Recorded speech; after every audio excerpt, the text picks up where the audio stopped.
Hi everyone, Bruce here at eTrailer. Today we're going to take a look at and install the Firestone Ride-Rite Helper Springs on our 2022 Ford F350 Super Duty. You may be wondering why you would need air helper springs on your truck. Well, if you've ever loaded up your truck with a salt spreader or even just put a heavy load back there and you notice your truck squatting, well, this can help you out because you can actually air up the air springs and it will take the back end of the truck and level it out for you. These helper springs do have a load carrying capacity of 5,000 pounds. Now, when you are using these, I really recommend getting an air compressor because if you go to the hardware store or something and picking up a pallet of concrete or something like that, and you don't really know where you need to air those up at, you have an onboard compressor, you can just hit a button and air it up right on site. When you are riding around just normally with no load in the bed of your truck, you do want to run these at about 5 PSI, and you can go up to a maximum of 100 PSI. With that being said, let's go ahead and talk about the installation. The installation isn't that hard. It's not too cumbersome. It's actually pretty easy. It's just a little bit time consuming. Now, we did have to cut a bracket on this one. Normally, I haven't had to run into that much, except for on this particular vehicle. But if you don't want to try it at home, check out our dealer locator on etrailer.com. But if you do want to give it a try, stick around. I'll show you how. To begin our installation, we did drop the spare tire to give us more room. Once you do that, we do have to remove the factory jounce bumpers, and it's going to be a 15 millimeter.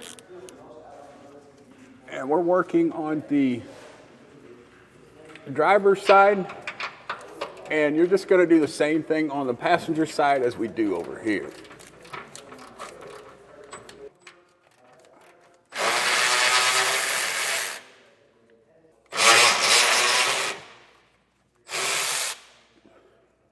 We got to go ahead and get these clips and bolts out of here, and you might need to pry on it a little bit and get those out, and you can go ahead and keep those in case you ever want to go back. But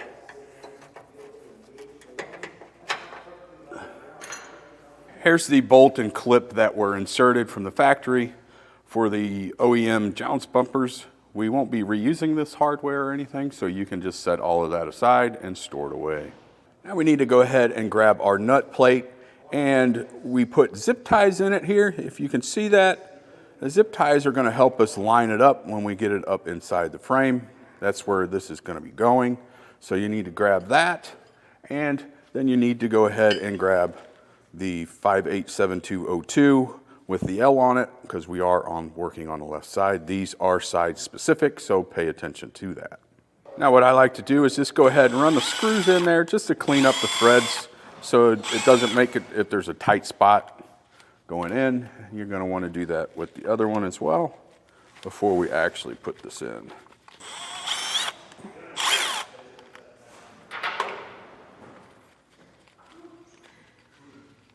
Taking our nut plate, we're going to send it up through this hole here and make sure the nuts are facing up. And that in, and that zip tie we can grab a hold of on the other hole here. You'll have to work it in there a little bit.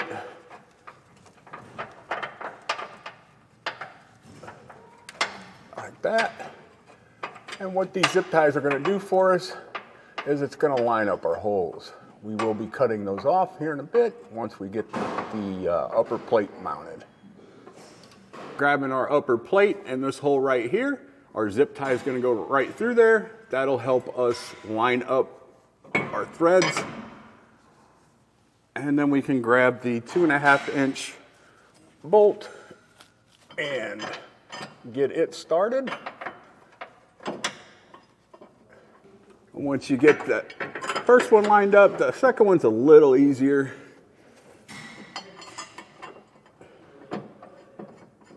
Now, before we tighten these down, we are going to cut those zip ties off.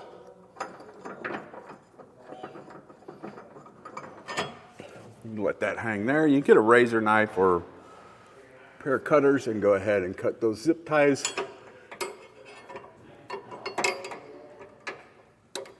And we're going to take a 7/32 and we're going to go ahead and tighten these bolts up. We will come back by with a torque wrench and torque them down.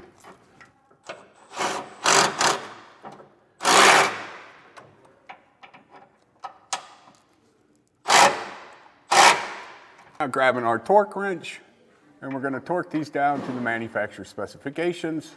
If you don't have a torque wrench, we carry them here at eTrailer, or you can rent one from your local auto parts store.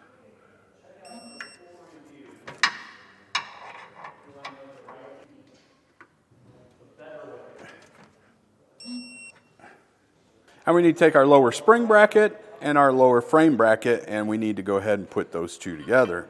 It's going to go on the bottom holes here. We're going to take our short screws, go ahead and drop one in, grab a nut, and we'll put it on the back side.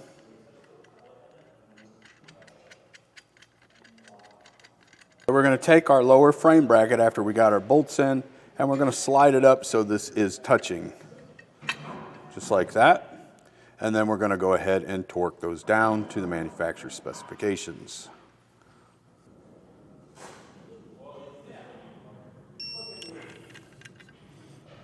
And we're going to go ahead and grab another short screw, grab your air spring, and we're going to attach the air spring to the bracket. Now there is a certain way this goes, so this is going to be where our spring goes. And we're just going to loosely tighten this for now because we've got to do some fitting.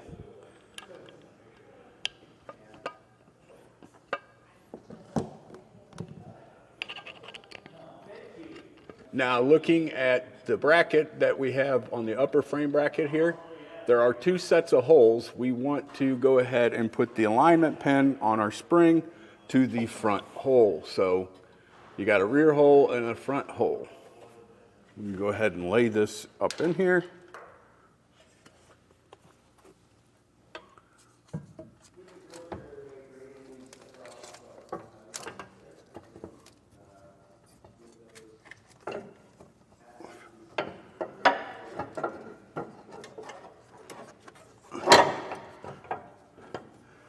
So what we're going to try and do here is line these holes up. That's why we needed that loose.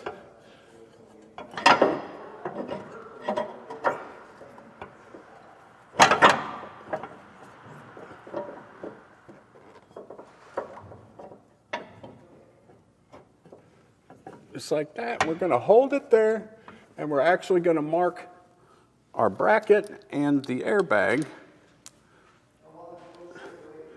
making sure that we've got our brackets pushed all the way against the U-bolts for the leaf springs.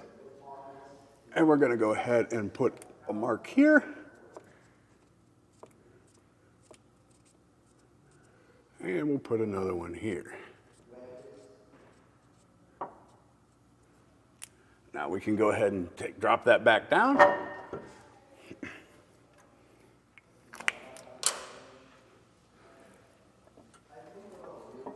And take it all back out. And remove our spring from our bracket that we loosely attached after we marked it. Grabbing our leaf spring bracket and 4 of the 6-inch carriage bolts, we need to go ahead and loosely attach this because we've got to do some measurements to see if we need a spacer or not. And we want this little section here in between our 2 U-bolts on our leaf springs.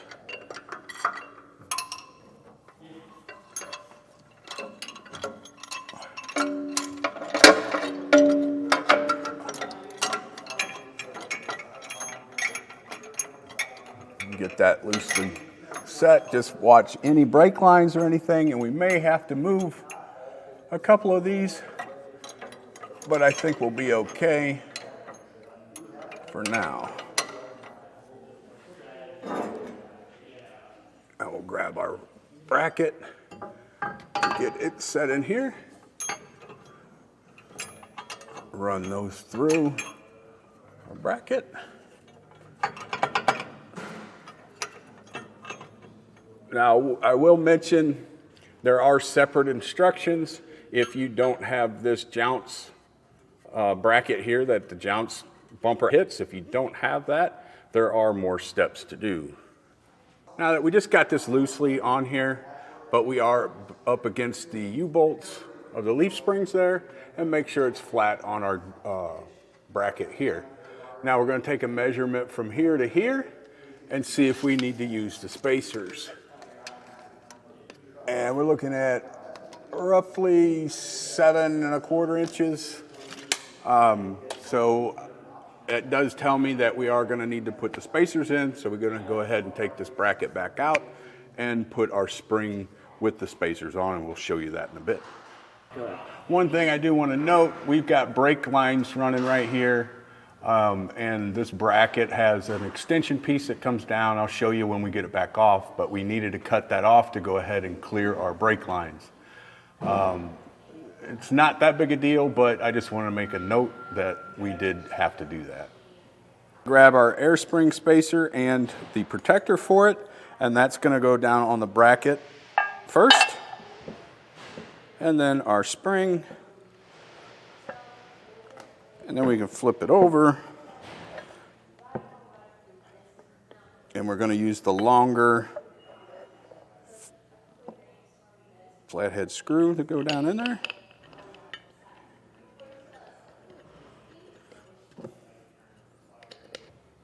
Now this is where, when we measured for the lines, we're going to go ahead and line those up, and then we can go ahead and torque that bolt down.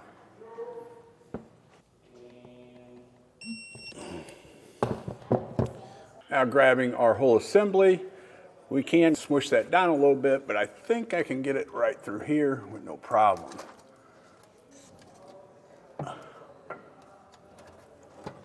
Now again, make sure that alignment pin is in the front hole.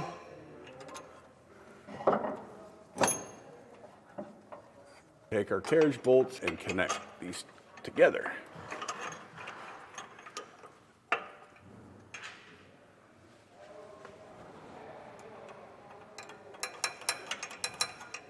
And now grabbing our torque wrench, we can go ahead and torque these down.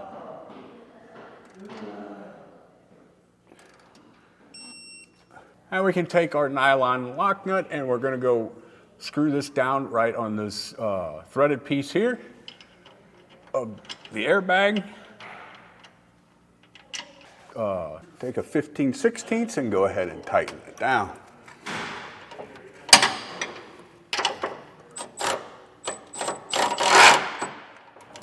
Taking our torque wrench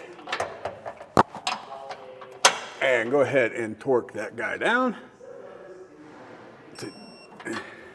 Now we can take our air fitting where we put that nut on top of. This will screw right down into that port. It is a 7/16, but don't over tighten it. You just need to get it snugged up. Once you have everything torqued down, just remember you've got to do the passenger side as well. Everything pretty much works the same way. Now we already ran our airlines, and just want to go over how we did that and where I ran them. Now, normally you're going to have two lines go out back of your bumper, and somewhere back there you'll have two Schrader valves. Our neighbor decided he only wants one Schrader valve, so what we did, we went into a T with both airbags and then one Schrader valve out. So let's go ahead and show you how we routed these. If you see that, just follow the red line into our airbag, it comes out, and notice we went out and around the shock because we don't want anything to pinch our line. Went up over, came down, and right back here we've got a T that we connected into, and then on the other side it's basically the same thing. We ran from our airbag, following the red line again, ran our airbag along the frame here, and it came into the other side of the T right up here, and then we have one line coming out to our Schrader valve that's located right above the license plate. When cutting your airline, I recommend tubing cutters, but you can use a utility knife. Just don't use scissors because you can't pinch this line. And the way you want it, you want to cut it straight, so I don't want it cut like that, it won't go into our valves correctly. We want it cut straight, like that one. And the way that goes into the air valves is, this is a extra Schrader valve that we had, but it's gonna work the same way with the airbags. It's gonna have the same type of fitting here. You're gonna take your tube, push it in until it's fully seated, and then pull out on it and make sure it doesn't come out. Now, if you do need to remove it, you can push down on this little ring and pull it out, and you can recut it if you need to, if you found a leak or what have you. Now we're gonna go ahead and check for leaks. We are gonna pump them up to 70 PSI. We're at about 71 there. We're gonna grab a bottle of soapy water, and we're gonna spray each connection down, and we'll start with our Schrader valve here. Now, if we get any big bubbles, it's gonna tell us we got a leak. And it looks like we're good on this one. And we're just gonna go ahead and check the ones on our airbag. We look good on that one. Check this one.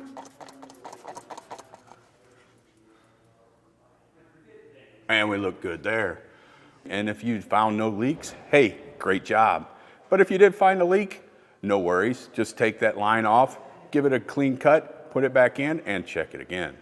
This does complete our installation of our Firestone Ride-Rite Air Helper Springs on our 2022 F350. I'm Bruce. Thanks for watching.